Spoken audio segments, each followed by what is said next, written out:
Test. Good. Thanks.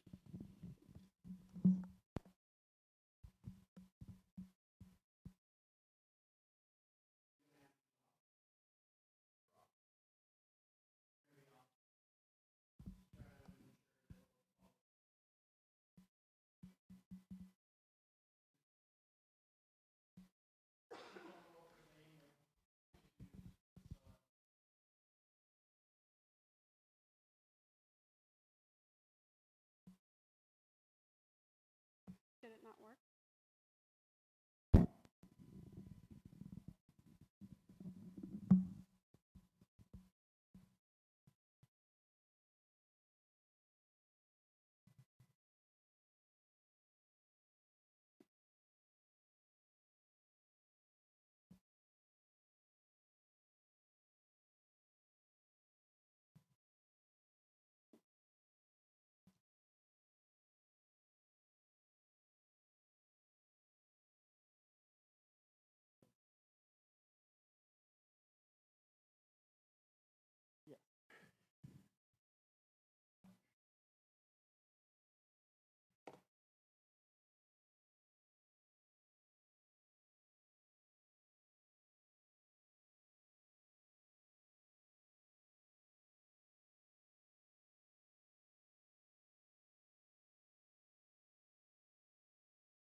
We're trying to make sure that everyone at home can see this too. You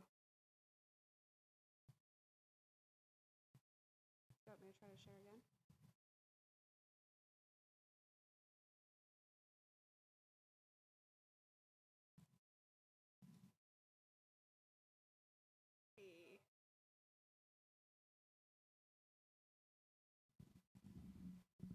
All right, you're good?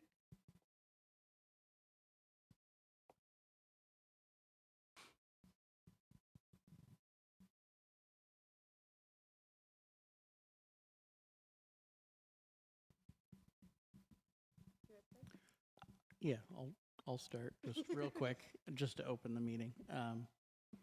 Welcome, everyone. Thank you for your patience. We're going to do the discussion around the International Paper Mill and recommendations around next steps and what the cost implications, and talk through that. Once we open it up for questions, I'll just ask anyone who has a question. We'll call on you. If you could go up to the mic that's on the right of the room, up on the front there. State your name and then your question, and then we'll go around the room with anyone that has any questions.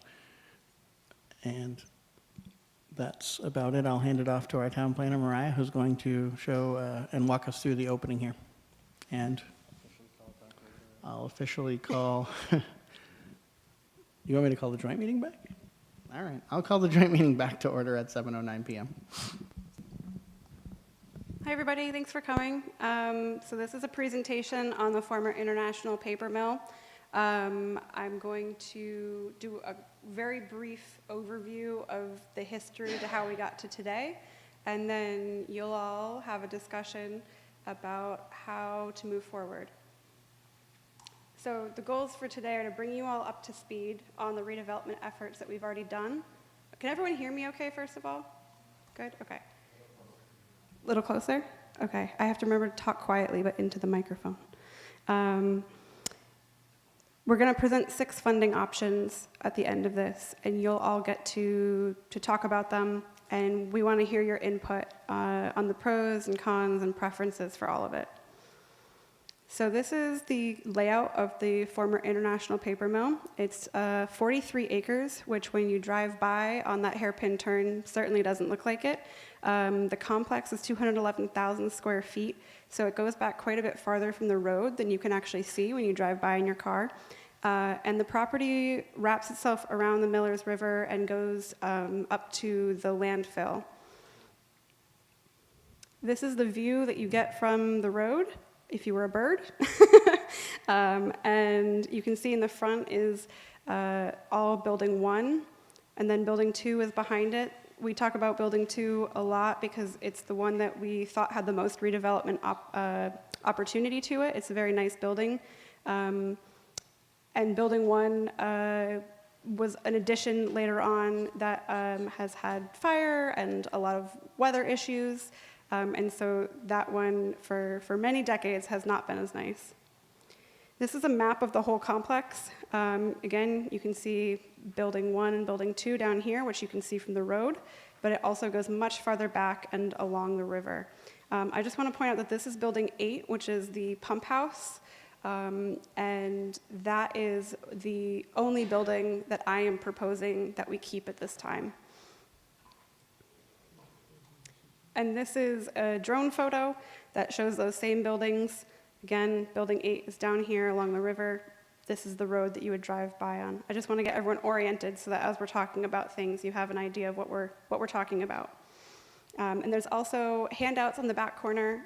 Make sure that if you haven't grabbed those, you do, because they have a map on there that shows all the different buildings, as well as the lavender sheet of paper, which has the funding opportunities that we're going to be discussing.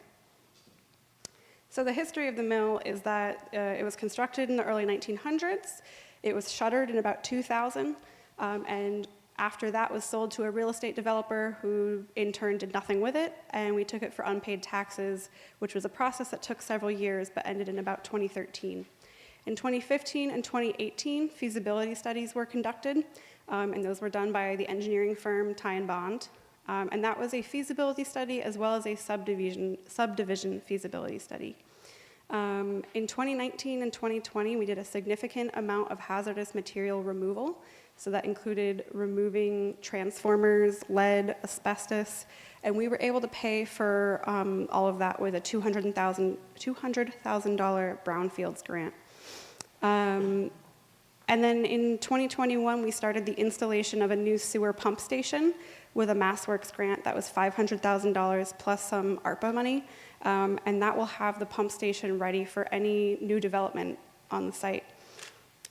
So the sewer will be ready to go, which is really nice. Before we move into more details, I wanted to define some terms that you might hear quite a bit in this conversation. One of them is RFI, which is a request for interest. And that is a process that you can go through where you release a document asking for parties who are interested in potentially redeveloping a property to give you a short summary, create, where they evaluate any proposals that come in. And whoever rates the highest on that criteria can get selected, and they move forward in the process to handing the property over to them to complete their project. And so the ways that you can convey property are through an RFP or through an auction. So the RFP offers that, that rubric. You get to look through the proposals first and decide which one meets the town's needs the best. An auction is just an auction. It goes to the highest bidder. So it's a much quicker way of getting rid of a property, but you don't have as much control over what eventually happens. So in fall 2021, we released a request for interest, and there were 2 interested parties who came on tours, and they wrote us some letters talking about what they've done in the past and what they might be interested in doing there in the future. And the community builders were one. They're an affordable housing developer who's all over the East Coast, but they have an office in Northampton, and they've done a lot of work in Massachusetts. And then Rural Development, Inc. Was tentatively interested, and they are also very local, and they are also an affordable housing developer.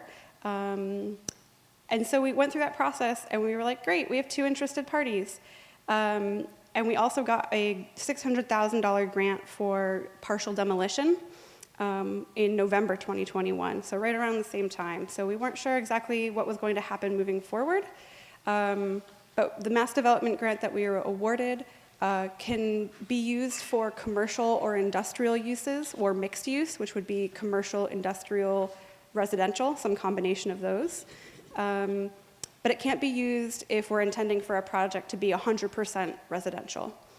So we sat on that grant for a bit, and we decided to release a request for proposals. We figured if we don't have to use the grant to do demolition, great, we won't have to use it. When we released the request for proposals, we received 0 responses. Rural Development, Inc. had expressed kind of some ideas that the project is just really, really big. It's a very large complex, and that it was kind of too much, and they weren't interested at the time. The community builders saw what played out at special town meeting last year with some zoning updates, and they wrote a letter stating that the lack of support for zoning updates in regards to housing was the reason that they were withdrawing. So there's actually a letter that was in the printout which explained why they were not submitting a proposal to our request. And so this past fall, I submitted a capital request for demolition. And I did pick, when I submitted my capital request, to demolish, my proposal is to demolish all of the buildings except for building number 8, which, if you remember my little map, it's the little pump house along the river. And I chose to do that because it's the smallest building and it's standalone. So if we take down everything else, it's not touched by all of that. And I think that it preserves the piece of history that everyone who really likes old mills would like to see stay, and is an opportunity for a developer in the future to keep that little piece of history. However, if a developer comes in who doesn't want that, it's not cost prohibitive for them to take it down. So I think it leaves some of that space for someone to choose how to move forward. It's also standalone and small enough that it's easy to board and secure, whereas right now the complex is large and sprawling, and it's getting increasingly difficult to keep it boarded. So in March, we received a demolition study from Ty and Bond, which outlined prices for demolishing different scenarios, different combinations of buildings. And so once I received that, I submitted an updated capital request to the Capital Planning Committee, and the total cost was $3.9 million for all buildings except for number 8. And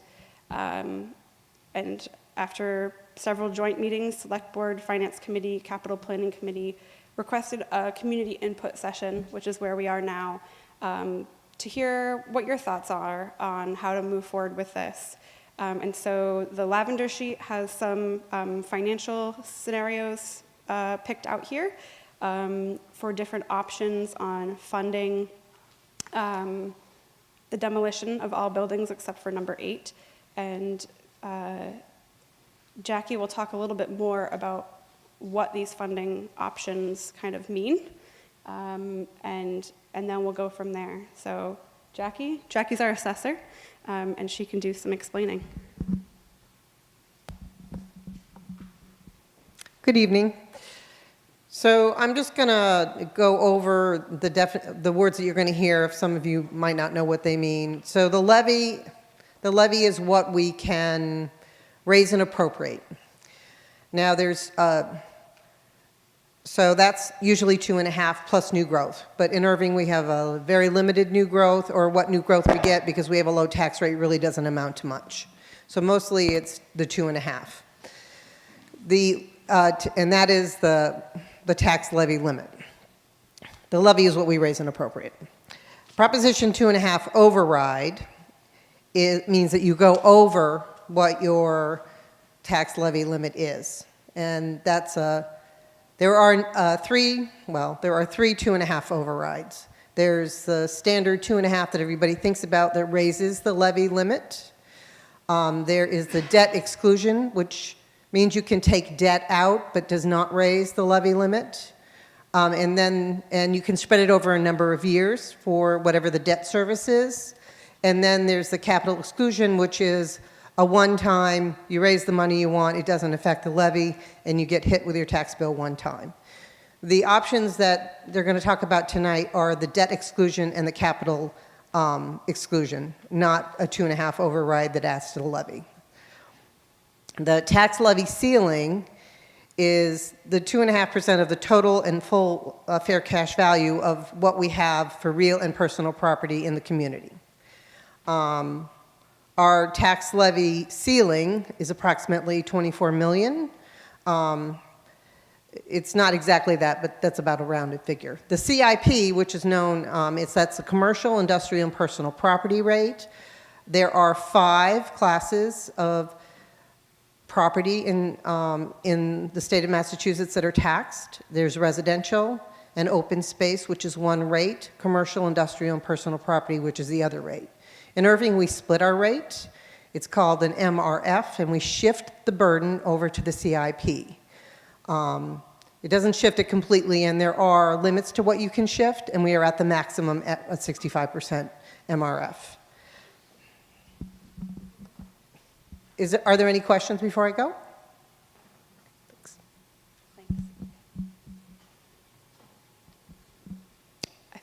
I think now I hand it over to Selectman Bastrash. Good evening. So if everybody was able to grab one of the lavender sheets, that's what I'll be referencing. We're going to discuss several things. So back in August of 2022, we had a meeting here to discuss the IP mill. It was a community forum, lots of ideas. The reason we're talking about demolition now, not only what Mariah was talking about of lack of interest for developers at this time, but also out of that meeting, many of the voices said, let's tear the building down. There was not a unanimous discussion that way, but there was a majority that said we'd like to see this building gone for multiple reasons: public safety, difficulty to insure the building, it's deteriorating and falling in on itself in various areas, safety concerns, so on and so forth. So over, a year, coming up on a year, we've been talking about this building. We've narrowed it down to saying if we are going to do it, we don't have the capacity in our levy limit to do it.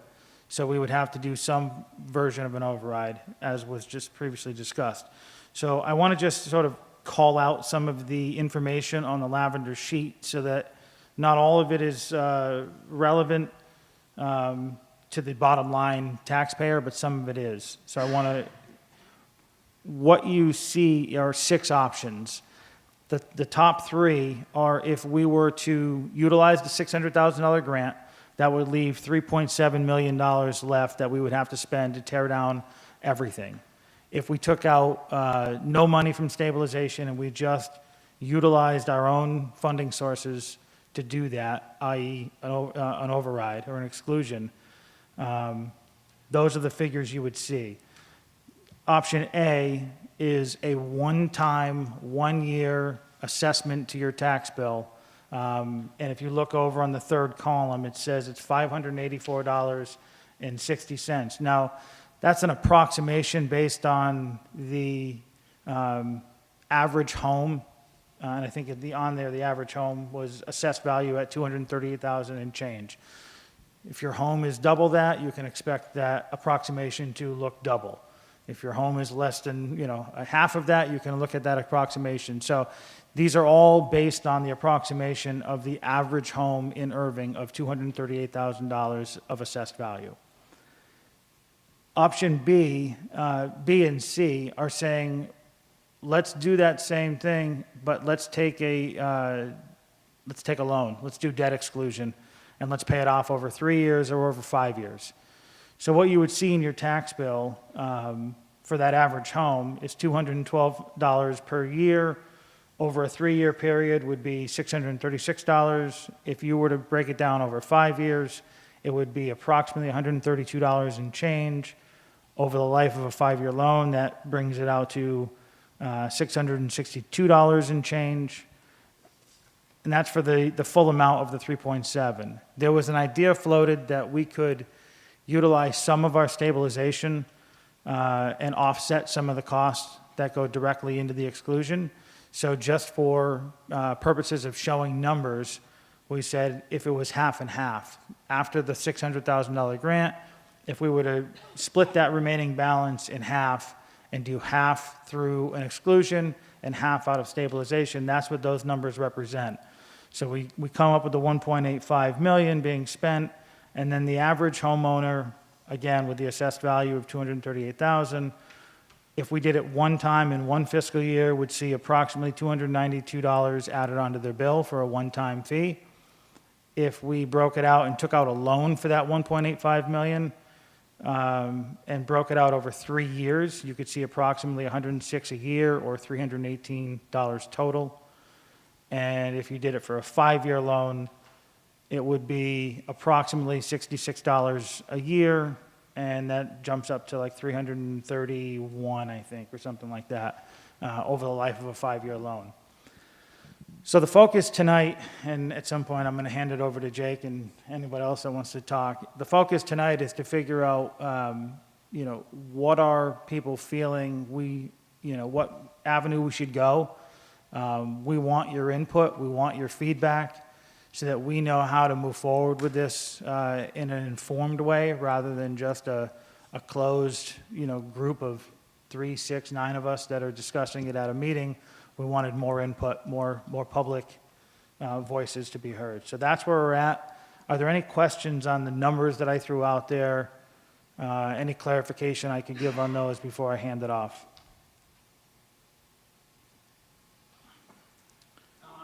Oh, sorry.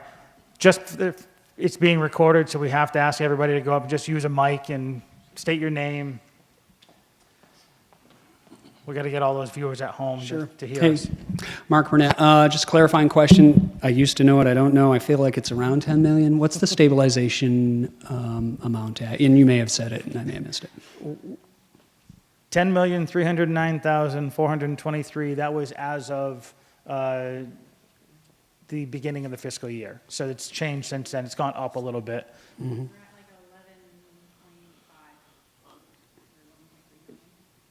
Oh, okay. So it's gone up. It's gone up about $1 million since the beginning of the year. And is there another, I feel like there's is there a capital account, like a separate one? Again, There I'm is, blank. and I don't have that number in front of me. I feel like that was pretty significant as well. Anybody have Do you that? have it or no? Sure, thanks.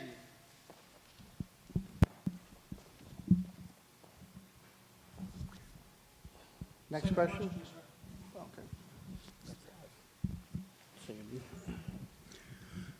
Okay, so I was going to add the stabilization numbers, but the question was asked. So from there, I think I'll just reiterate this 3.7 million cost to demolish all but Building 8 is after a $600,000 grant that we currently have. However, if we don't act in short order, we do expect that they will withdraw that, because we have had it for a couple of years and we have not taken action yet. So that's another factor behind why we're coming now and trying to say this is the path that the Capital Planning Committee, the Finance Committee, and the Select Board have come to recommend is demo of all but 8. And what is the appetite of the public in terms of how we would fund that? So from there, I'll open up to questions. Any questions? Or comments? Or comments?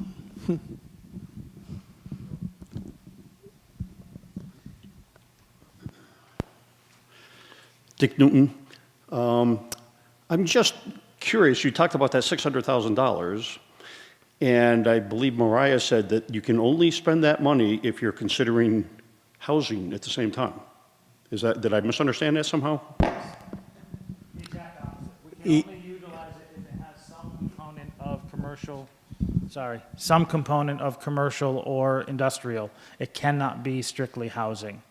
Okay, so I had it just the opposite. Yeah, Okay. and all of the proposals we put in earlier gave a preference to any developer that was coming in for mixed use, is what we were saying. And that could be a mixture of just commercial and industrial. It could be commercial and housing, industrial and housing. It can be whatever or all three, if a developer really wanted to get crazy and do all 3 of those. So.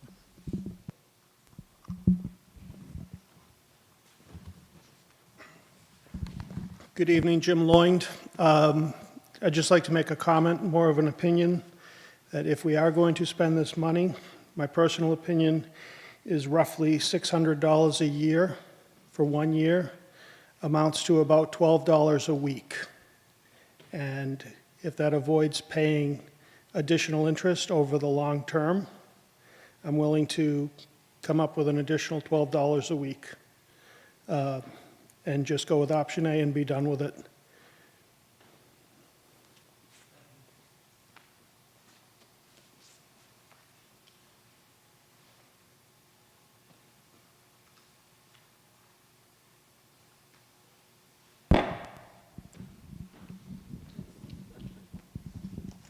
I'll lower this. Since Jim stated his opinion, I'll state mine. I feel free to now. If it was just me, I also, what's that? Oh. If it was just me, I would also just do it one lump sum, be done with it, know what I was going to pay.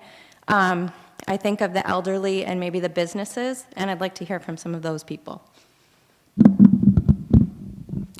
Michelle Turner, our tax collector.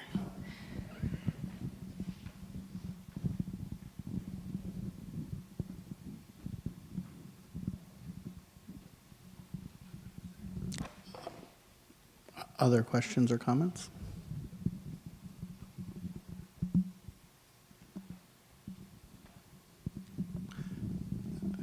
I didn't warn you of this, but we're going to do a straw poll at the end for options, and we're going to count hands, so just to get a sense on what's the majority opinion. So we have as much time as people want, but. One second. I just want to go back to the question that Mr. Burnett asked earlier. We have updated numbers as of March 31st, so not that long ago. General stabilization is actually at $10,538,467, and capital stabilization is at $697,220. So the original number that I threw out around 11.3 was a combination of the two of those combined.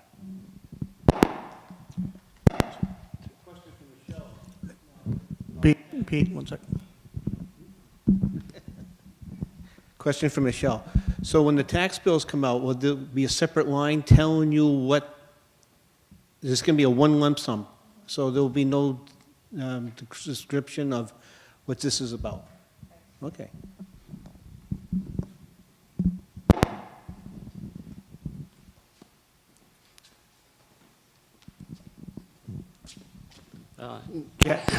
Jack Dunphy.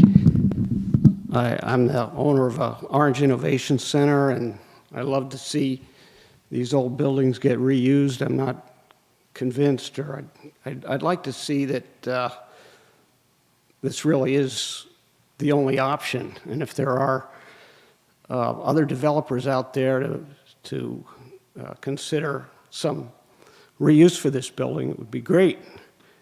I know my building is full. I've got a waiting list for entrepreneurs and business people, so I really feel there's a market out there.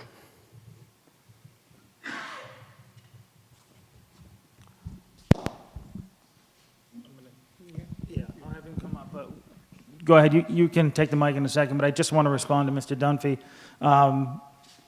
I would encourage, if you have developers out there that are in your contact circle, that you feel are viable options that would want to buy a building like this, a property like this, and develop it, we are all ears. We advertised in the greater New England area. Some of the advertisement reached into the western part of Mass, out into the eastern part of New York. So we advertised in a large span out through the Boston papers, the Hartford papers. It was everywhere, and we had 0 responses. So other than the 2 that were noted and 1 that gave a proposal. So there's been people that have said, I'd be interested. And then when we say, great, let's discuss, not right now.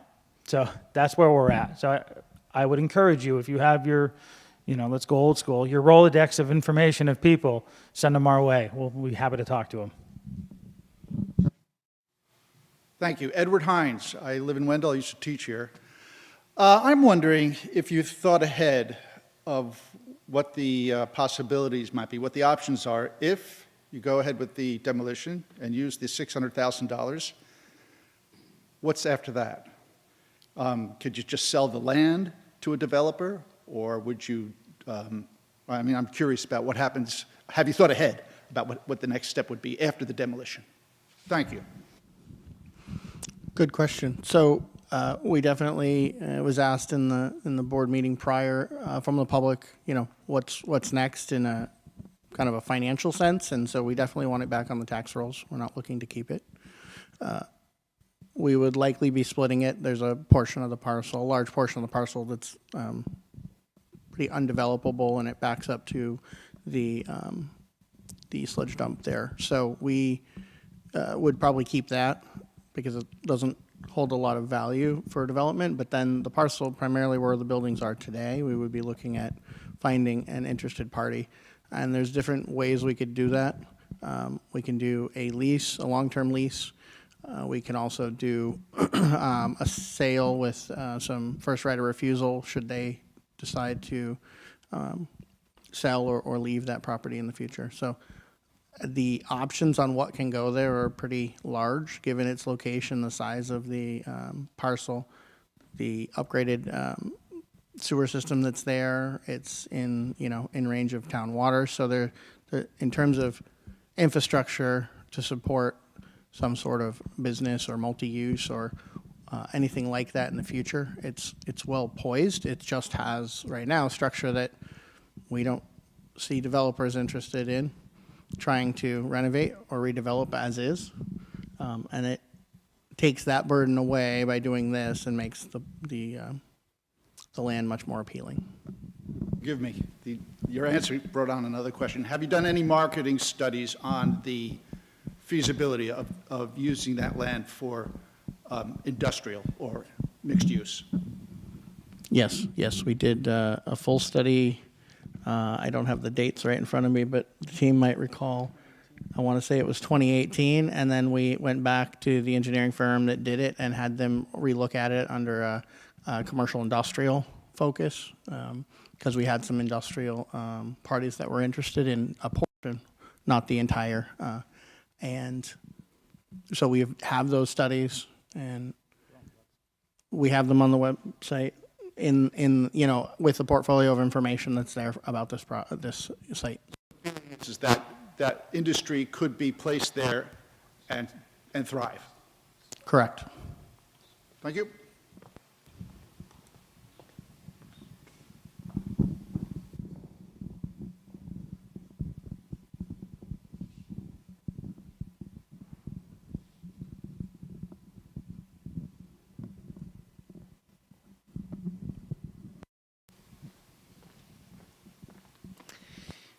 Betty Lou Mallet, and I agree with Michelle, and I agree with Jim. We should go with option A. I am a retiree on a fixed income. I've been in town for almost 36 years. I want to continue to live in this town, and as I said, I am a retiree and on a fixed income. So I agree with the option A. Thank you.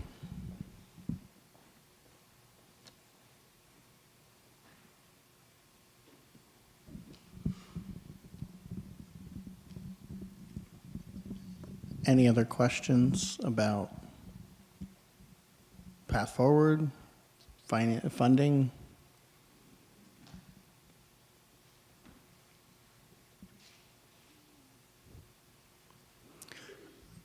I'll, will anyone else at the table want to add or say anything? Okay, so what I'd like to do now is just, we'll call out each option. If you could just raise your hand if you're in favor of that option. We're just going to take a quick hand count. It's just a straw poll to get us kind of a count across the group that's here. Appreciate all of you coming out. And at the end, once we have our counts, if there's any further questions that come to mind before we resume the joint meeting. And yes, Mark.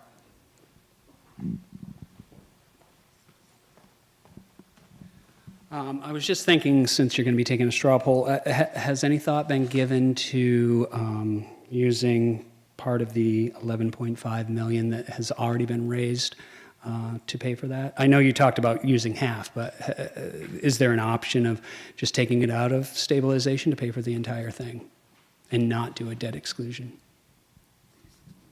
Sure, it could be.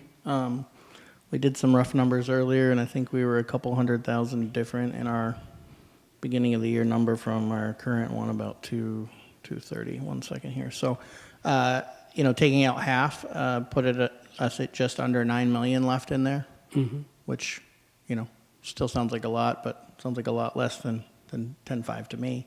And that general stabilization, if we did the whole 3.7, We're under 7 million, so we're 6 something probably left in there. And is that something that the board or finance committee is not interested in dropping down that low? And if so, what is the reasoning? I'm not saying that I'm for that, I'm just for discussion. Sure. Couple different things, and I'm not going to speak for everyone else here, but we can add it. The general opinion about taking from stabilization is that we have a lot of different things coming soon, and bringing it down to a certain point. You know, when we did that for the library, we made a plan to repay it as part of our financial policy, which also has a limit on how much we take from it. Want to say it's 30-something%, not to draw more than that as a general rule. We don't believe we have a method to do a payback on a draw, whether it's 1.85 or 3.7 million, in any timely manner or with high likelihood of success given the budget situation this year. And knowing that the library payback is is finished this year, this is the last coming payment in the next fiscal year, that would leave us something in the realm of a $200,000 debt service potential, which is approximately what the Church Street Bridge repair will cost in terms of an 8-year borrowing. So if we try to plan payback and stabilization, as we had done historically, at 0.85, we're talking about a 9+ year payback period, while we have other multi-million-dollar projects we need to fund and potentially no capacity to have a debt service. And the other capacity would be to continue reducing our stabilization position, which doesn't sound very stable to me personally. So that's where, I personally lean against taking it from the idea that we can't pay it back, and we still want that to be there for if something, emergent does happen, and you need to fund that. Sure. I may have missed something, but those are the ones that come to mind. If anyone else at the table has anything they want to add.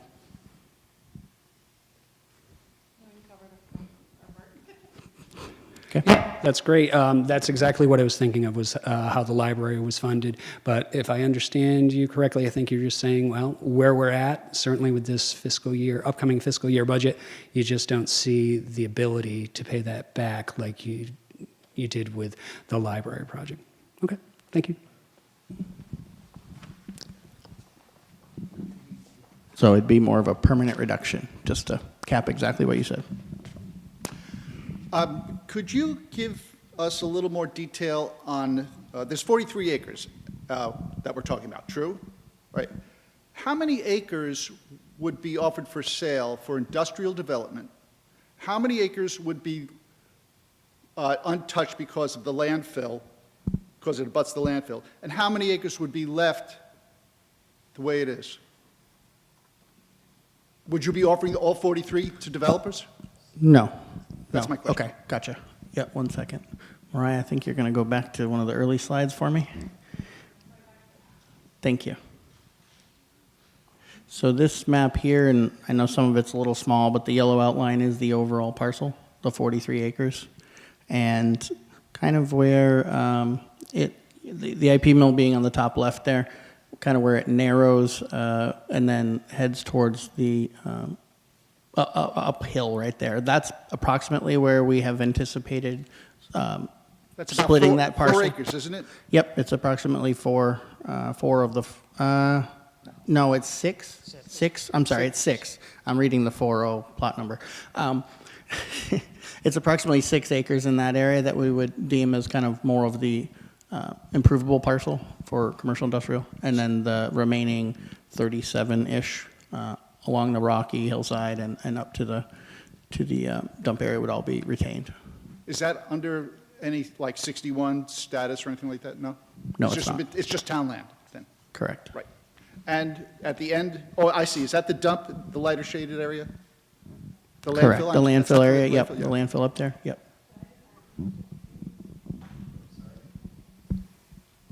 Do? All right. I think that in the RFP, and I would have to go back and look, it was between 6 and 10 acres because we wanted to include enough for the density requirements in the zoning. I'm sorry? Oh, we wanted to include enough land for the density requirements Okay, in the right. zoning. Right. I would have to go back and look at exactly how much it was, but we did add a little bit beyond what is currently developed, even though it's not quite developable land. It's, it's on a slope and it's near the riverbank, but to give a future developer enough space that they would have flexibility when it came to the density of the property. 10 acres. Between 6 and 10 acres. Yeah. I think currently developed is 4. And how much is along the landfill? Whatever the remainder is. How high is up? What do you mean? It's a joke. Okay.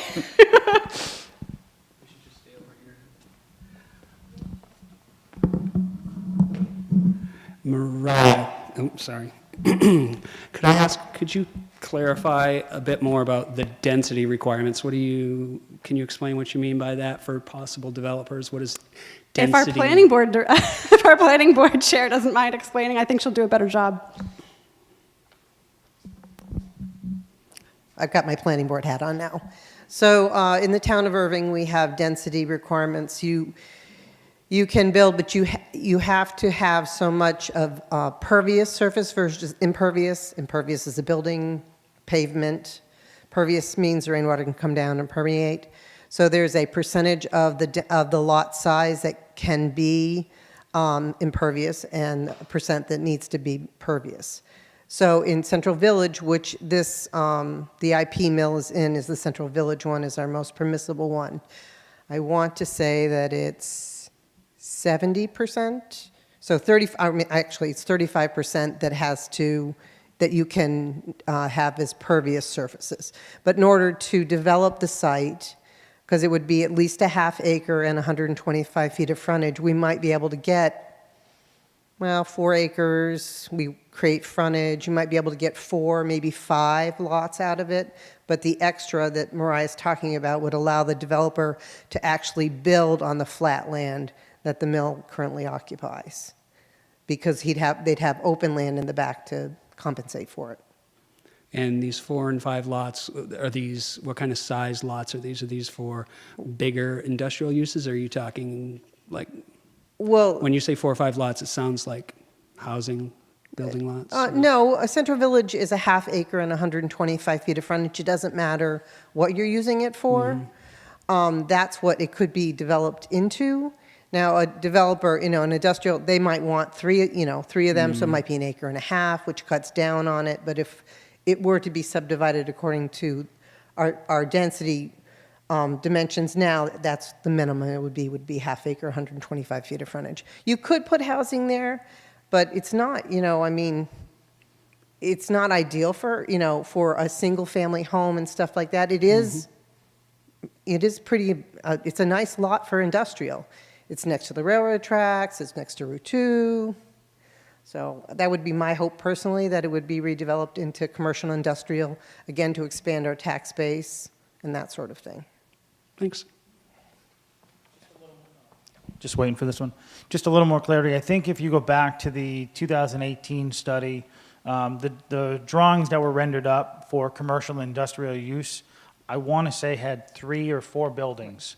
So it could have been like, you're talking an acre and a quarter, acre and a half, 2 acre lots for an industrial purpose, larger steel shed and parking and, so I think that's all on the website. But I think those drawings had 3 or 4 units for commercial or industrial use down there. Hi, Alyssa LaRose. I represent Rural Development, Inc., one of the nonprofit developers who didn't end up submitting a proposal for housing. But we are based, we're the nonprofit development arm of the Regional Housing Authority. So we serve Erving as well as all the other 26 communities in Franklin County, and we're based in Turners Falls. I just wanted to ask kind of a follow-up question on next steps as well. In terms of what the community builders identified as, zoning changes that would help allow for housing on the site, are there plans to incorporate housing into redevelopment of the site in the future by changing the zoning to support that? Or at this time, are you really just looking at industrial and commercial, which is what it kind of sounds like, but I just wanted to see if there was any clarification on that. Thank you.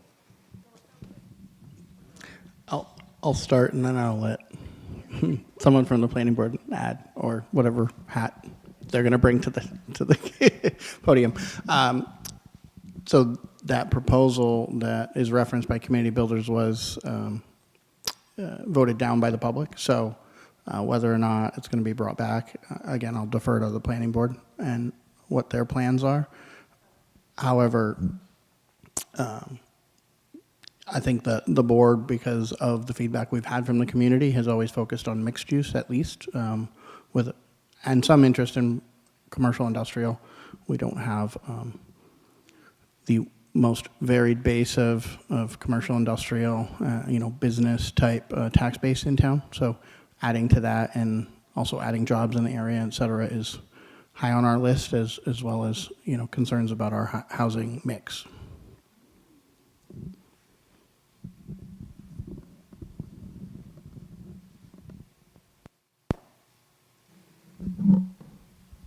So to answer your question, we're going to look at a component of affordable housing later, but not currently. The planning board doesn't have that on their radar. We do have a bunch of, we do have zoning by law. We have a public hearing on Wednesday, if you'd like to come, at 7 o'clock at the senior center, which is just down the road. Currently, it's zoned for industrial commercial. It's actually zoned for mixed use, okay, but not the multi, unit one. But we have proposed a flexible development bylaw, but it wouldn't be for multi-units like what you're talking about. Does that clarify your question? Yes. Okay.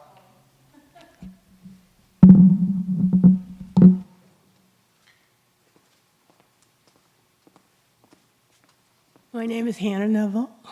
I live on Old State Road, which is it has its own problems because it's kind of separate from any part of town. It's its own little section, So I can imagine what it feels like to live near where the mill is.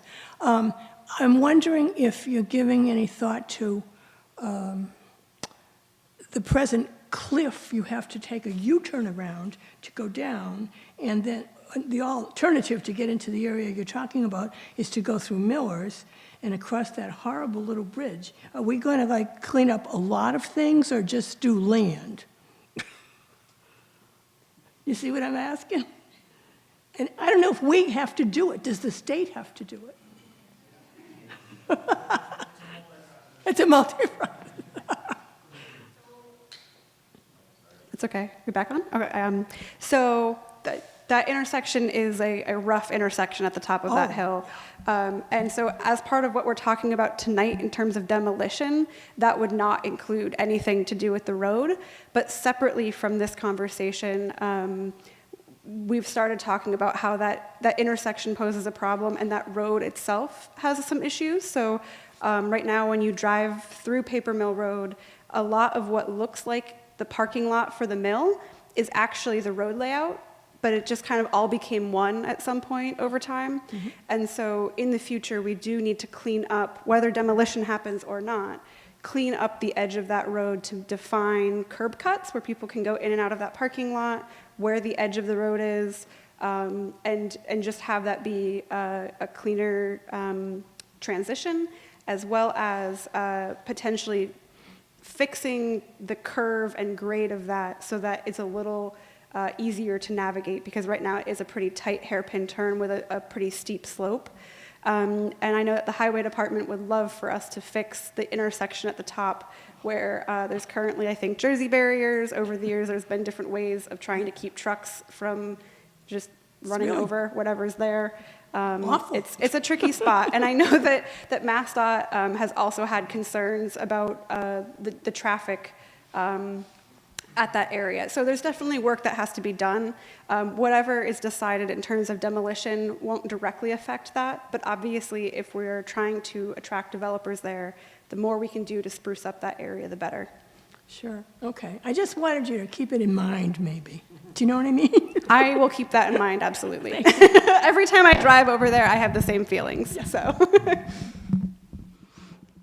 I will just add to, we would obviously have an interest if a developer was putting together a proposal and wanted to talk about improving that area, and especially if they wanted to assist with it. But also, depending on the use case, if it required a special permit, a site plan review and an impact study on, traffic, et cetera, can be part of that and can require improvements as part of that use, depending on what kind of developer came forward. So. Hi, Dan Watson. What's the value of the property with the buildings gone? How much is it worth? Would it be worth, ballpark? Give us a couple minutes. Our principal assessor will try to come up with a rough idea for you. The other question is, how long has the building been vacant?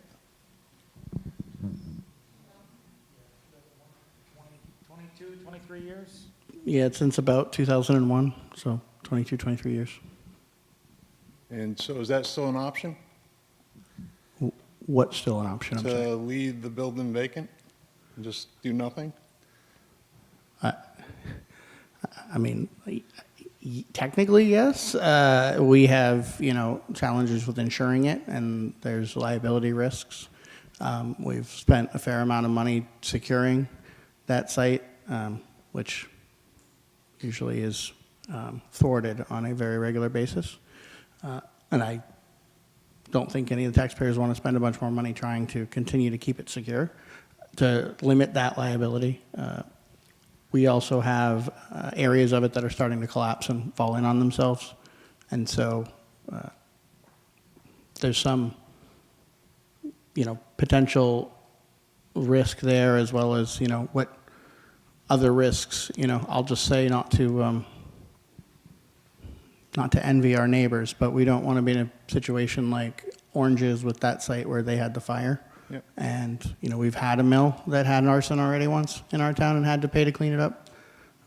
This one could be much worse, and I don't want to be there. So, personally, that's just my opinion. Okay. So the land alone is currently valued at about $600,000. That would be unimproved, just land, no improvements or anything like that. Okay. So we're looking at spending $3.7 million for a property that's valued at about, what'd you say? About 600 for just the land unimproved. All right. Thank you.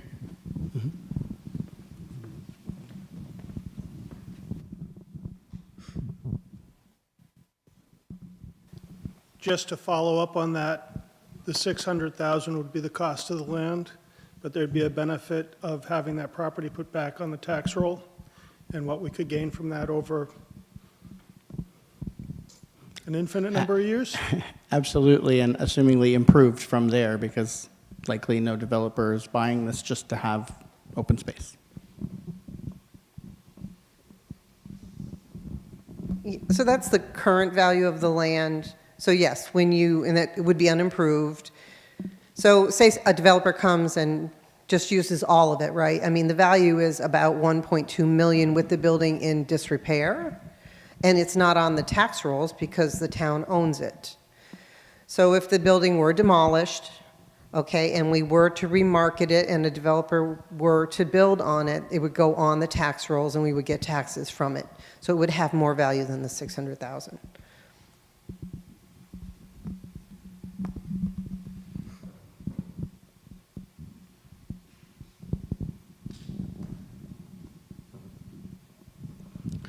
Other questions or comments?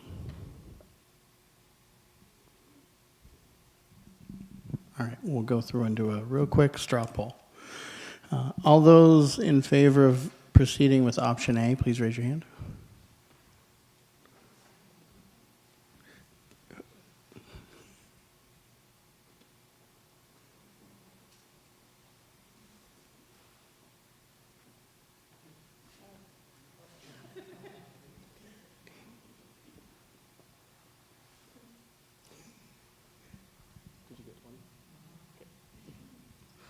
Thank you. All those in favor of pursuing option B, please raise your hand.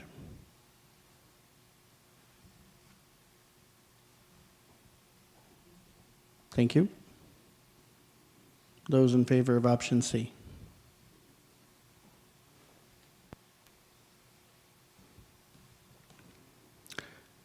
All right.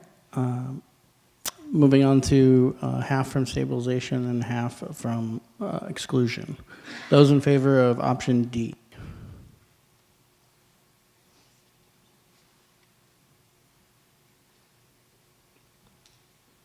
Thank you. Those in favor of option E.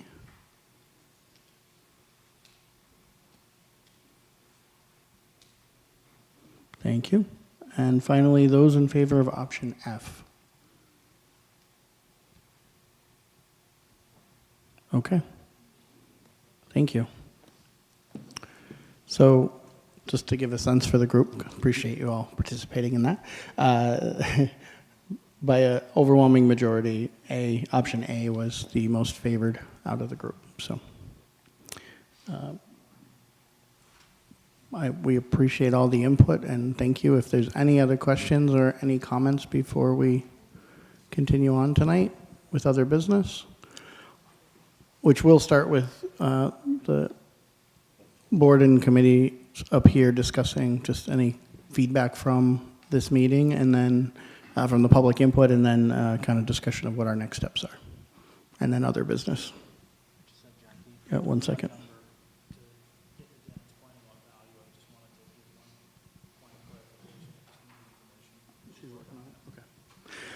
There's one other thing that Scott would like to add, just in terms of the value question. We're working on a number here to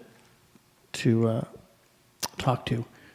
The other thing I would just mention for people, obviously majority here, we're in favor of not borrowing for it, but in options B and C, the interest costs was about just under $320,000 for the 3-year and $466,000 for the 5-year, and then down for the half and halves.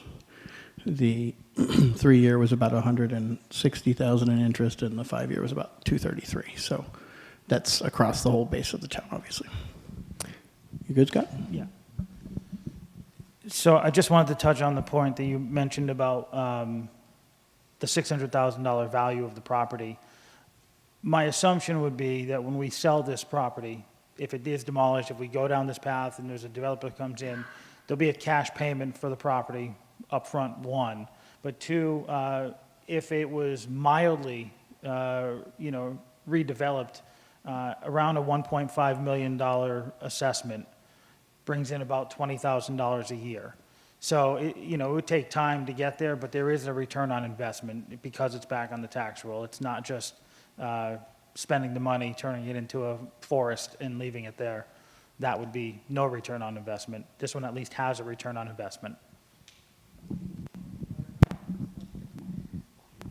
So I also, when that figure is just real estate taxes, so say a developer came in, industrial, commercial, and developed, you'd have personal property tax, you'd have jobs. The personal property is an additional tax upon real estate, that's machinery and things like that, so there would be an additional tax upon that as well. So it's just not the $20,000, there would be more funds coming in for taxation.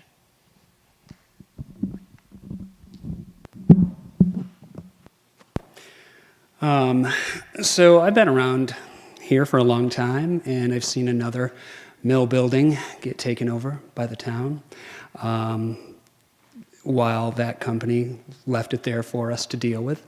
And we spent a lot of money to tear that down. Does anybody, I don't think anybody on the board, the select board, was around when that was happening, but was the Erving paper site ever put out for, the idea of having it redeveloped? Because we're talking about, hey, if we tear this down, we can sell these pieces, which would be awesome, and I agree with you, but we don't know if that will happen. Did we go through this process with Erving paper? Because it's really the exact same procedure. We took over an old mill building that was owned by somebody else, and it's now a town park. So just clarifying questions, not saying I agree with that either. Thank you. Yeah, there are people here who were here when it happened, whether they were at the table or not. That's what I mean. At the table. I know a lot of folks were here. I just Sure, and they can add some clarity, I'm sure. The one thing I was going to say is I believe it was the usher, it wasn't Erving Paper that's when it was Erving abandoned. Yep. that's Erving Paper owned the Erving Paper owned the Usher Mill. Understood. And I know just from the period where we were cleaning it up and then, considering the park and what's been done so far, there were challenges around water supply. There's challenges around access under Arch Street if it's depending on the level of industrial, and some other unique, site-specific challenges that the International Paper site does not have. So those are some of the large differences that I just know of currently. Thank you. I was here as selectman during that period of time. Dating myself a little bit here, I don't mean to want to do that, but just did. And I know Dan Hammock was also here at that time as selectman as well. The paper mill gave us no forewarning, and Dan can correct me if I'm wrong. We heard about it through the news, and a last-minute call went to the select board that this was happening, and don't bother coming down because we're leaving. We're leaving the state of Massachusetts. We're going to upstate New York, and we're not selling the building. And it's going to sit there. So we had no opportunity. I went down there and couldn't find anyone to talk to. Dan Hammock was there as well. And in short, that was the history. There was no foresight, no situation where we were given any opportunity to do anything otherwise with the property. Now that building stayed vacant for, I don't know, maybe 2 decades. I don't know, long time. So really the same situation. So it sat and sat.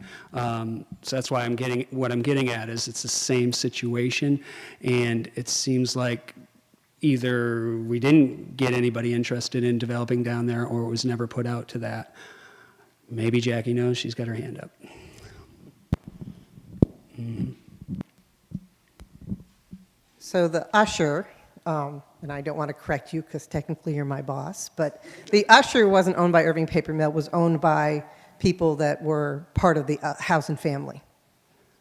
So Okay. for a year, I know. It's all Erving. The last business that But- was in there was the Erving Yeah. Paper Mill headquarters, whatever. But- It's fine. But what happened was they left, right? And for years, they didn't want to sell it, they didn't want to give it to the town, they didn't want to sell it. And then they sold it to somebody, and then it burnt down with arson. And then the town got it after it was burnt down. Town chose to take it. No. Why did we have? We were tasked with a cleanup. I think, Linda, wasn't that correct? It was arson, and so we cleaned it up and we got it. And so there wasn't a chance to redevelop it, is what I'm getting at, because we were never given that opportunity. And like Jake said, it's not as good of a site to redevelop as the IP mill is. The IP mill is 42 acres of land on one side, which gives us an opportunity to redevelop it. The Usher, or the Riverfront Park, at the most is maybe 5 acres, from tip to tip, not including the stuff on the other side that the Housing eventually gave us. So it's got potential to be redeveloped, but if we do nothing, and this is just my personal opinion, if we do nothing, we may end up in the same as our other towns that there was arson or accidental, and then we're still on the hook for it, right? We'd still have to clean it up. And then what happens if what happened in Orange and it gets contaminated with asbestos that was in the air, and all of a sudden, instead of a simple, recycle some of the materials, we have a hazardous waste situation. We can't just not do anything. We've kind of not been doing anything for 23 years, right? We tried to market it. a couple of times. We've done studies after studies. At this point, you know, my personal opinion is it needs to come down and we need to move forward and redevelop it into commercial industrial space that will benefit us all. Yeah, I was just trying to make a connection to something that has already happened, and it's very, very similar. And the town spent a lot of money, and nothing really, no, tax roll-wise, financially. A beautiful park is down there, but you know, I'm just drawing that connection that, you know, to our history of something that's similar has happened. And it's strange that the town would have to take over a building if there's a fire. I mean, maybe I just don't understand that. With an industrial building, but somebody's house burns down, the town doesn't take over the homeowner's property, as far as I know. Anyway, rambling, but just thinking about that connection that we have the same exact situation with another property. I'd just like to clarify, it's not the exact same because we did not own the property while it still had any value. It was after the arson. So at that point, we had it and it wasn't marketable in the situation that it had. It also is not as appealing of a site because of the site limitations where there's issues with water and issues with access that the current site does not have. Okay, so the town took it over after the fire? Correct. And it was privately owned until after the arson. So earlier I had asked if we had chosen to take it, but the response was we had to take it, and I don't understand that. And I was, again, just making that connection. The town chose to take the IP mill as well. Correct? The IP mill was taken for back taxes, yes. So the town chose to do that. And so again, the town chose to take Erving paper after that fire. That's all. I'm just looking for. And I'm telling you, my understanding is that we had to clean it up from the arson. That background on how that came to be exactly, I don't have the answer to. And I don't know that anyone in the room has the exact answer you're looking for on that. No, that's fine. It seems like we're just going in circles. I got you now. Thank you. I'd like to offer a point of information regarding the Usher plant. I was on a committee, must have been around 89 or 90 in that period, and we were looking at the possibility of building a high school for the students of Union 28. Some of you might remember that. Len Lubinsky, brilliant man, led that movement. The Houghton family offered the Usher building for nothing, and it was turned down. So there was an opportunity there, but it was rejected. And I think that's a very important point in this discussion on the history of what happened 30, 35, 40 years ago. Thank you.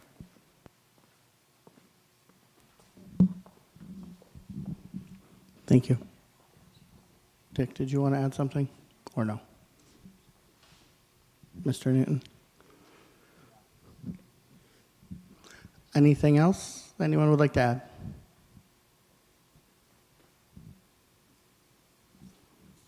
Okay. Thank you, everyone. I appreciate your attendance and your input.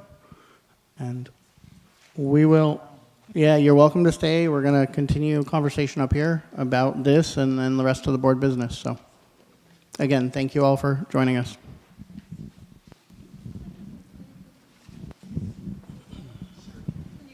Otis, do you want us to stay on these mics for now?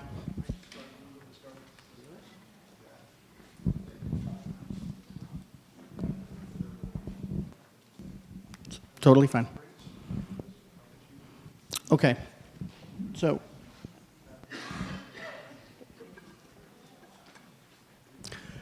all right. So continuing where we were before the public input session, continuing the around the IP mill demo proposal next steps. The straw poll vote there was about 20 people for option A, and 3 or less for the other 5 options. So overwhelmingly, it was a support, or at least in this group of the public, for one-time capital exclusion for the full amount.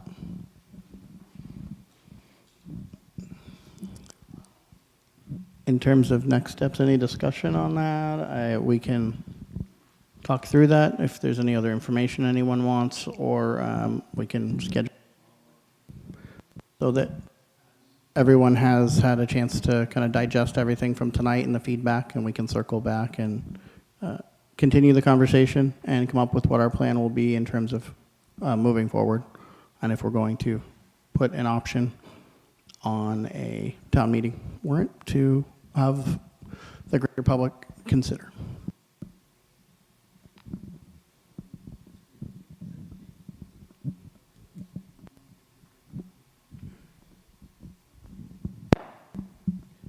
My only comment is, we all wish there were 100 people here instead of 40 or 200 people. But my feeling is we asked the public what they wanted. The public who showed up told us what they wanted pretty clearly. Whether everybody wants that or not in town, I don't know. But it seems like it would be a slap in the face to those people who did show up if we put something else up for offer. So, but still, people do have other options, but this seems to be clearly the option people here tonight wanted.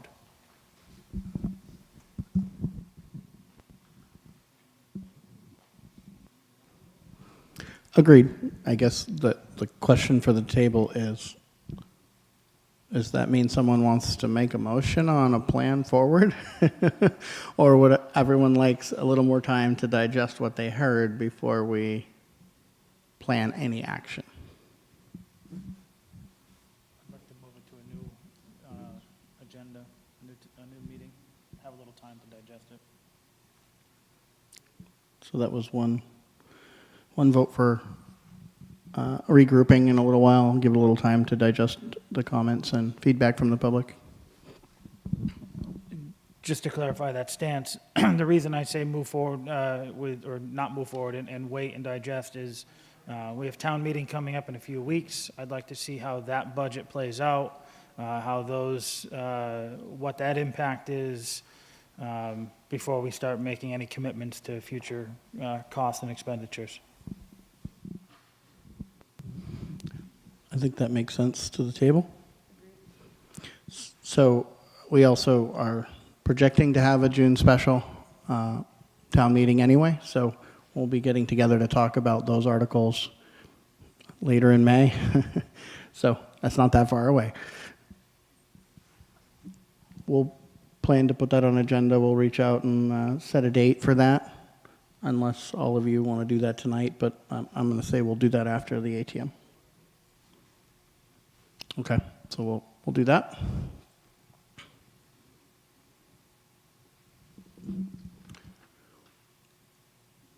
Anything else the Capital Planning Committee or the Finance Committee had for us tonight?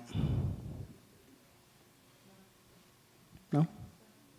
Is there, I'll make a motion to adjourn the joint meeting with Capital Planning and the Finance Committee and continue the Select Board meeting at 8:20 p.m. All those in favor? Aye. Thank you all. We will see you at the ATM, if not sooner. We'll see you next Wednesday.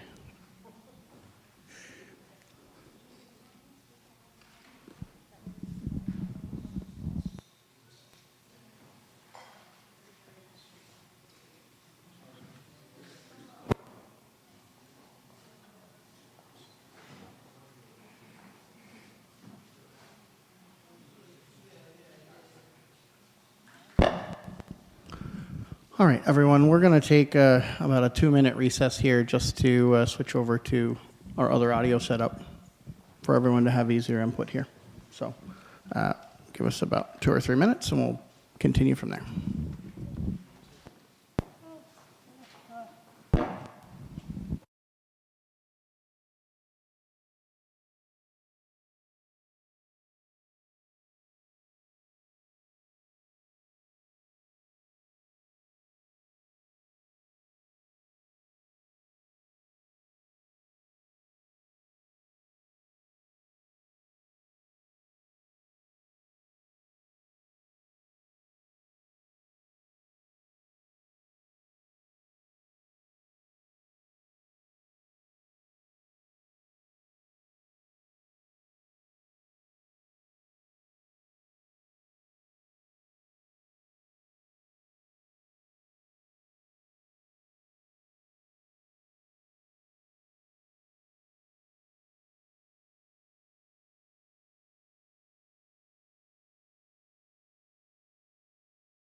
Not at all. Okay, we're resuming at 8:24 PM. Next topic is discussion of recommendation to offer voluntary vision insurance.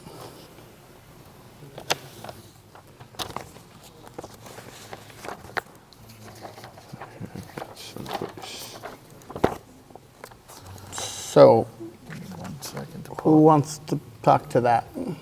Who's the In your treasurer? packets, there should be a memorandum Okay. that explains that the group insurance trust has very recently, as of about a week and a half ago, informed its members that it can offer voluntary vision insurance. It's not a plan the town had previously offered.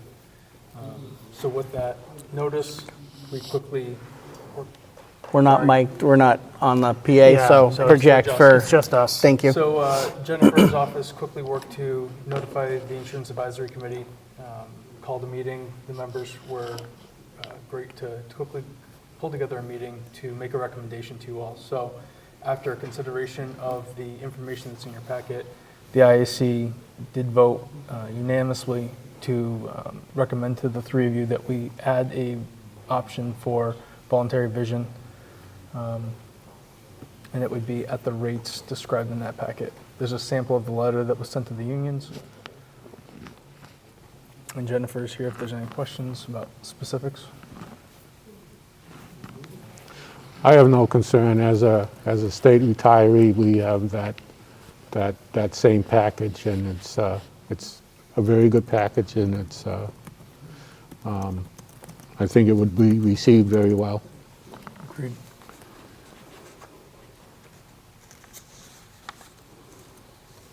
I have no concerns. No concerns? Someone like to make a motion? You want the motion? Please. Sure. I make a motion to offer vision insurance by engaging MetLife as the town's vision insurance plan provider, beginning with insurance year 2024, which starts on July 1, 2023, and authorize Jennifer Eichhorn, treasurer, to execute all necessary agreements. Second? All those in favor? Aye. Thank you. Discussion regarding the tree warden resignation and recommendation for the position to be appointed.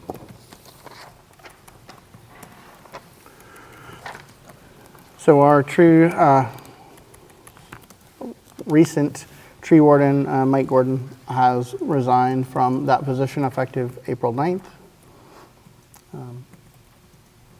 We want to thank him for his efforts in that role, and he did an excellent job and tried to begin the program of replanting, which I know is really important to a lot of the citizens. And we will look to continue that in his stead with the next tree warden. Given it's an elected position and it's too close to the warrant, his name will be on the ballot for Monday. However, should he be re-elected, he will resign promptly thereafter. So we will be following MGL Chapter 41, Section 11 vacancy process, which we've already posted at Town Hall, that vacancy exists. We'll be looking for letters of interest through May 1st, and then we will review those letters of interest and make an appointment once it's been vacated again. Although the vacancy lasts until July 1st, because the new elected do not take office till then. But the appointment will be not only for the remainder of the fiscal year, but also the coming fiscal year. We have eminent tree work that's in process, going through the process of doing the announcement and the hearing, so we will be continuing that and hope to fill the vacancy prior to that meeting.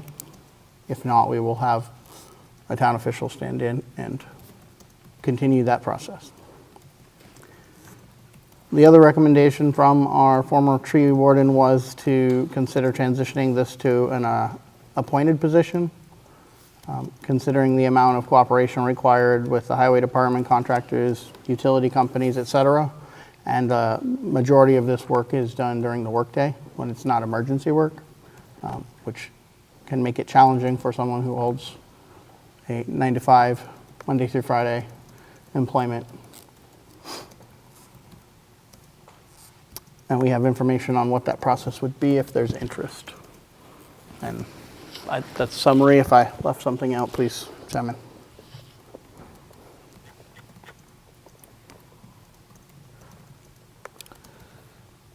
So I haven't, we just got some additional information today that was forwarded from Brian related to tree wardens and what they do.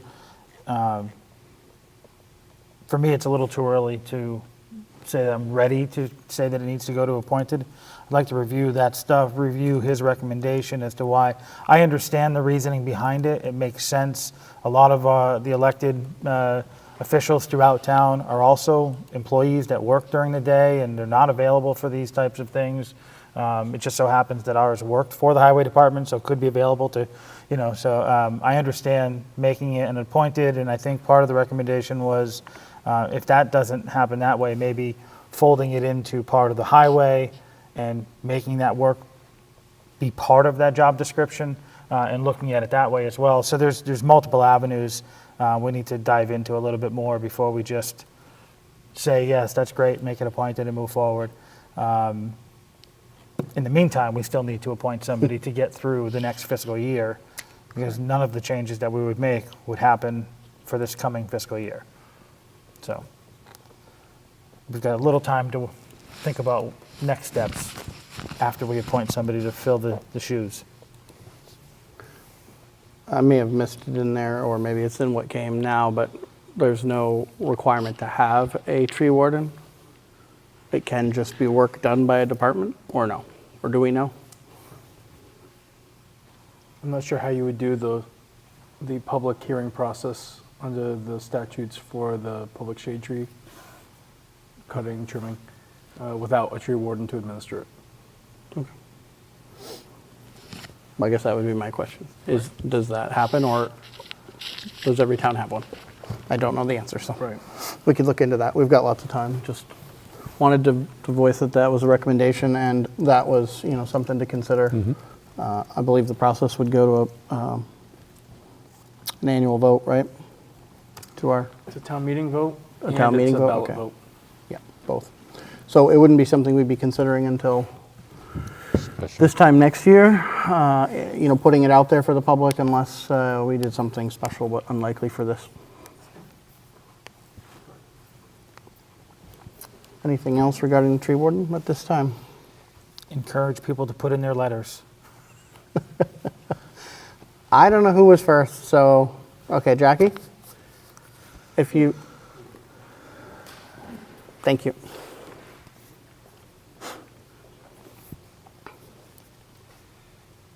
Well, you did answer one of my questions, was are tree wardens required? Because I was curious. I mean, it's only a year position, so it seems like we're always electing or trying to elect a tree warden every year. If we do the appointed route, though, the appointment takes place, so you're talking 2 years into the future. Because the way appointed works is at the next town meeting and ballot, you do the appointed, then it takes place at the next election after you've appointed it, the way that I understand appointed officials. So you're still talking a gap year. We'll review again. Yeah. The vote at town meeting can happen at an annual or a special. The vote on ballot has to be at the annual town election. Right, and So then you it have may. to wait an Right. additional year for it to become appointed the way that I understand going from elected to appointed. When we talked about it in the previous years, because I've been here as long as Bill and Dan, you, yeah, I know, that you have to wait until that person's term finishes to then do the appointment. That very well may be true. Yep, we can double check that. Yep, we'll look into that. Those are part of all the things that we need to figure out before we would even propose this, so.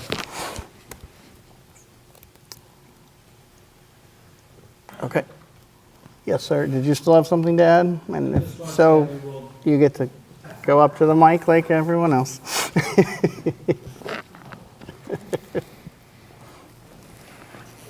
There's no front row policy here tonight. I'd just like to say I'd be willing to step in to continue that role and keep that work moving in the meantime. Thank you, sir.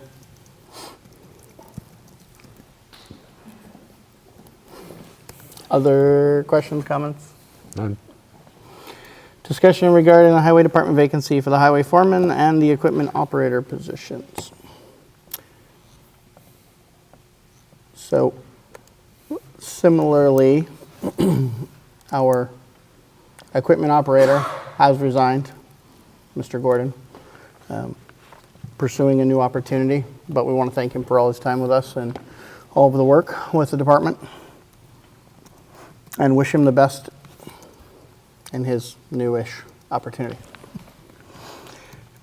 Given that, we have a couple of the job descriptions in front of us with some proposed edits to the foreman and the equipment operator labor job descriptions that Glenn would like us to consider.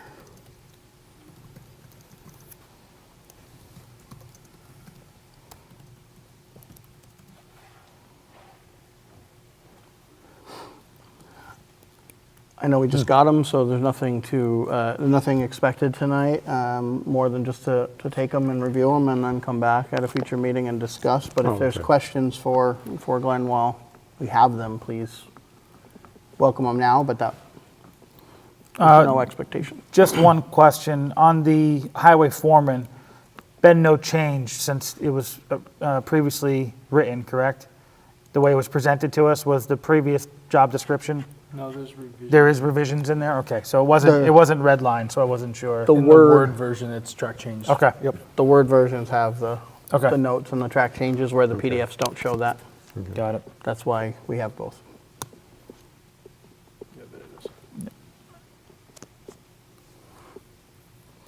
Yeah, Do you want a second, or just, No, we'll review in the we'll next review meeting? 'em. Next meeting. Okay, we'll put it on for one of our next meetings and let you know. Thank you. And definitely not least, but last, review of the proposed zoning bylaw revisions from the planning board. So, is that with regard to what I just said, sir? No, they do understand, you understand there's two job descriptions that have changes in them. Correct. Okay, I didn't hear you say the operating one. My fault. Might be my braces, but I did. They heard it. Or they read it in the packet, either way. Thank you. Review of proposed zoning bylaw revisions from the planning board. That public hearing is this Thursday. Wednesday. Thank you. It's a week full of meetings.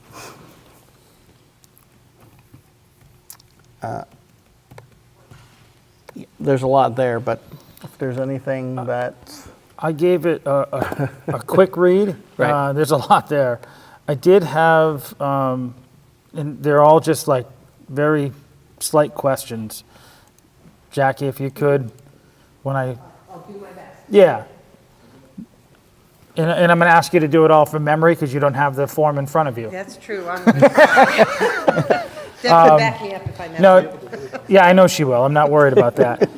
I made 4 different notations, and they're all very simple. On one of the table of dimensional requirements in section 4, it's it looks like you added, the way it was highlighted, it has the rural, residential, and French King are all highlighted, and it has new amounts, and it says formerly with the other amount on there. But if this is what we're putting out, it looks like it was all new language. So I just wanted clarity, because before, if it was 65, maybe that 65, 340 should be a strike-through, and then just add the new language. I just wanted some clarity on that, if that existed before, if it was all added. It did exist before. That was the format that our consultant chose for that, and I would have preferred it as a strikeout to be consistent, but that's Right. not how it came. So French King and rural residential were 2 acres, 87,000 120. 120 Yep. square feet that we are changing to an acre and a half. And the frontage in rural residential was 225 feet for frontage. We're making a recommendation to reduce it to 175. And then also the setback requirements were 50, 50, and 50. Yeah. Although we had this caveat that if you didn't have all that in rural residential, you could follow the previous. So this basically just allows it to be reduced to what is in Central Village and Village Residential. In French King, the setback was 100 feet from the, and we thought that was too excessive. Yeah. And the same thing, we were trying to create a little more buildable land in Erving, in rural residential and French King, because that's where we have our land that could be subdivided. But even doing that, it's not a tremendous amount, but it's something. Yeah, I didn't have concerns with the figures, it was the format. The I would formatting- disagree with the person that told you to put it this way. It's confusing. It is. So It is. I would suggest that when it goes forward for discussion on Wednesday, maybe we modify that, even though the consultant says they don't like that. We can't modify anything. Oh, 'cause it's already been- Because it's already been advertised, so we are stuck in that. Well, at least we can talk about it. We and can know talk that- about it. Yeah. And also, what will be presented at town meeting will be the clean copy. Okay. This is a coded copy to let you know what the changes were. Yeah. Sounds good. The other thing is just a note, the very first time you talk about the SPGA, the previous section that included SPGA actually says Special Permit Granting Authority. Yes. Designated it, but this, the first time it shows up is an acronym only. So just adding that in, so the reader that's going down sees it there. It defines it later on, but it's in sections 7 or 8 and 9 and 10, but it doesn't define it in 6.1.7, which is the first time you see the acronym because of the deletions. Just something I noticed when I was reading it. I will tell you that we are prepared to have another public hearing. We found a few other issues with the published copy that we are not comfortable with as a planning board. Okay. So we're going to have another public hearing before we bring it to the special town meeting. So we'll be able to correct Clean up some of those. things. Yeah. One other one I had was related to noise in 6.3.10. And this only came up because it was a comment that had happened during a Board of Health meeting related to animals. Do animals, so this is very specific to, a lot of the language is related to construction and time and noise.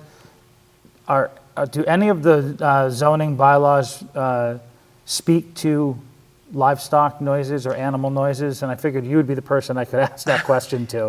No, not that I'm aware of, but you'll see that in our section that deals with uses, we have a section in there that talks about people that have animals that are not 2 qualified acres or less than, they're 5 acres, not 2 qualified acres. And then what we said is it needs to go under the, well, we put the select board because I know the Board of Health is working on regulations. So what would happen is it would default to the Board of Health and their regulations, and it would be out of the planning board's purview. No offense, but planning board shouldn't, we're not animals. I mean, Yeah. we're planning. But whether or not you have 100 chickens or 2 pigs or a goat isn't something the planning board Yeah, mine was just more for the noise complaints. So there is a section under 6.3.5 disturbances where normal farming practices are exempt from the Right. noise and Yes. odor requirements. Yes. Of that provision. Yeah, So and there's so a little farming reference pra- to farming, but not Right. to overall. Farming practices would be anything Page 23 under of the 2 bylaw. qualified acres, and there's a definition of what a qualified acre is. It has to meet the threshold of income and items that you're actually farming. Okay. But that's the only reference with regulation. There's a reference to noise in the commercial kennel, but that's just explaining it. Yep. No. That I saw. And this was a lengthy document. I only read I did not read all, whatever, 80-something or 100 and something pages. I read all the changes to see what those were. So, thank you. I just used search maybe a minute ago. There were 97 pages with all the 97. redlining and the highlighting. Yes. And then, no, I'm good with the last one. Yep. Anything that you came across? Okay. No, same. I don't Thank have you, anything. Jackie. So the other question that the planning board's asking in terms of the schedule is whether or not the select board would be in support of a special town meeting scheduled in June, with the suggestion right now of June 12th as a holdout date. And that's important for the planning board to know so that they can plan their other public hearings. Why, any specific reason the 12th? We were looking for a Monday in the month of June that's not a holiday or something else isn't already scheduled on it. Do we have something scheduled on the 26th or the 28th? Not yet. The 26th would be your last time to do it. We need to schedule with the town moderator, who typically needs lead time, and Mondays are his availability.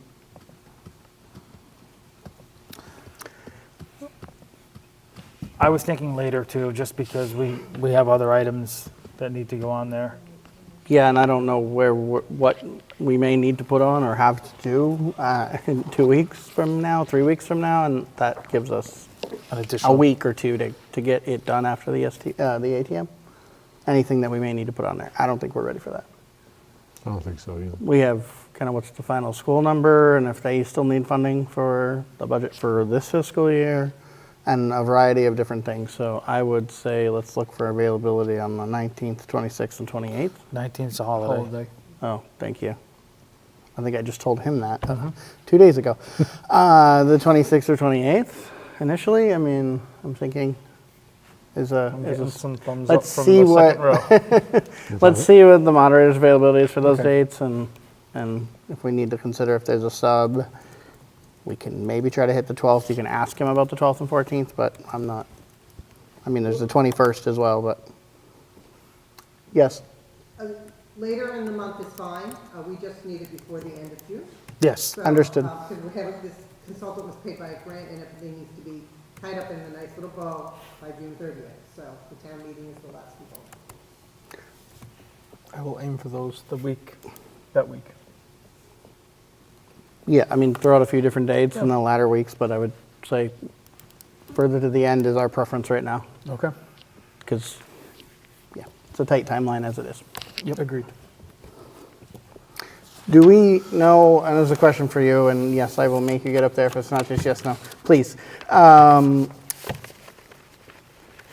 Whether or not we bring this to meeting and it's passed or not, the work that is provided by the grant with the consultant is what ends, right?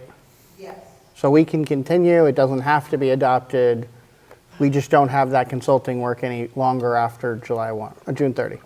That's actually a Mariah question. Okay, It was my understanding we had to have it wrapped up, but she can clarify. thank you. Not that I want to delay anything if you're ready, I just, so we understand. So I haven't asked for extreme clarification, and I can if we would like to, but my understanding is that, obviously the funds are paying for the consultant work, so if we go beyond June 30th, we don't have his help at town meeting. The outcome that the grant is for the passed bylaws. Obviously, we don't control whether those pass or not, so I don't think that would affect it, but I do think that it would be good good for us to wrap this up sooner rather than later. So I think they would like to see a vote, whether it is a yes or no vote. Whether that has to happen exactly before June 30th, I don't know. But I also would say that it would be to our advantage to have the consultant that shepherd us through this whole process be at the final vote to be able to explain any changes. So I would be hesitant to move beyond June 30th just because we could potentially be on the hook for $60,000 that we didn't think we were. Obviously, if it looked like that, we could check and make sure. But I would like to just get this wrapped up and move on. So being at that meeting is part of the scope of work for the consultant? Yeah. Okay, well, And the that's sooner- even more reason to make it happen. Yeah, the sooner we have a date to give him, the sooner we can get on his calendar, because he does this for many towns. So annual town meeting, special town meeting season does get booked up for him. So that's kind of why we'd like to figure this out sooner rather than later. I think we can be pretty firm that one way or another, it's the last week. Perfect. What day exactly yet, we'll figure that out, but last week of the month. I think we've all said many times, we'll meet any one of the days. I don't like Friday night meetings, but we've done those before too. Thank you. Thank you. Anything else on that? No, Any other business for tonight? none. Our next meeting is here on May 3rd at 7 PM. Joint meeting with the school committee, the board and the finance committee. Discuss school budget mechanics of a 2.5 override as opposed to a debt exclusion or a capital exclusion. Understand those mechanics for all the groups should that topic become something we need to work through. And just understanding and talking to, trying to get some clarity on concerns that we heard from the public and understand the mechanics from the administration, I guess is the best way to say that. So that's planned to be here a week from Wednesday. We will probably not carry any other business at this point. We may add one or two things, but unlikely. Following that, schedule-wise, we have the ATM on the 10th. Do we want to, we kind of carry our standard, we'll meet at 6 for 15 to 30 minutes, joint if needed. Yep. Discuss anything specific to the ATM. Yes. Resume 15, 20, 30 after for any board business that we need to take care of. Yep. Okay. Thank you. Anything else? You have anything? Motion to adjourn? Second. All those in favor? Aye. Aye. Thank you, everyone. Have a good night.